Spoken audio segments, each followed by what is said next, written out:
إذا طار السمك بسماي وإذا نام الصقر بالماي. من رخصتكم أغاني جيل الألفين الجزء الثاني. بعدها عود أنا يا هواي أفكر يمكن أرجعلك. طبعا شباب وبنات، فكرة هاي الأغنية سامعين بالسبع عجائب، هاي ال90 مستحيلة، ما يصير نبت كلهن لامهن.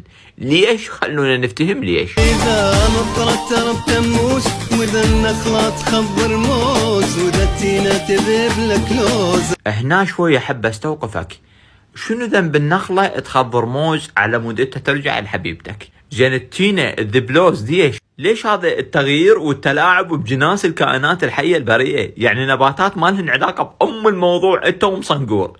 ليش تريد التينة تذيب لك لوز والنخلة تذيب لك موز؟ ليش؟ ابنها يعني انت تخيل تخلف كرسي ترهم. أفكر يمكن أرجعلك. هو يفكر يعني هو ما يقرر وراها. تخيل تينة كاملة تذيب له لوز وهو بعد ما مقرر. وين عم الفلاليط؟ وين انتم؟ شنو رايكم بهذا الحكي؟ بعد لفنا لولي لك واصفق لك واغني لك. لا استوقفك هم يعني تلولي له وتصفق له وتغني له. ضلعي هذا مو حبيب، انت حاليا جاي تحب لك جاهل غو. زين شنو تلولي له وتصفق له وتغني له؟ شنو هاي؟ منين جايبها؟ من الروضه؟ اذا رايد نحبك حيل شوفني الشمس بالليل. ولك عمي شنو نبه هو؟ بس فهمنا يعني شوفك الشمس بالليل، يعني استغفر الله رب العالمين. عم انت شنو فهمك؟ بس فهمنا شنو فهمك. رحمة ليومك دينك. اذا الأعمى يدلي الناس. يلا بالله انه قام يتنمر على العميان. عم خلي اطلع من الاغنية لا يكفر هذا.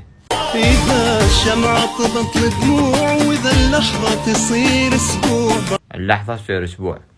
اقول لك ضلع انت ليش تمتع بروحك؟ خو انت اختصرها له من الاخير وقل له ما اريدك. يعني صار لك ساعة ومنزل لك اغنية والبوم كامل وطالع تمشي يم البحر زين ولابس قنفة زين وقل له ما اريدك فضع. عم دز له مسج واذا النخلة تخلف بزون عليهم قل له ما اريدك فضع. شنو هذا التعب؟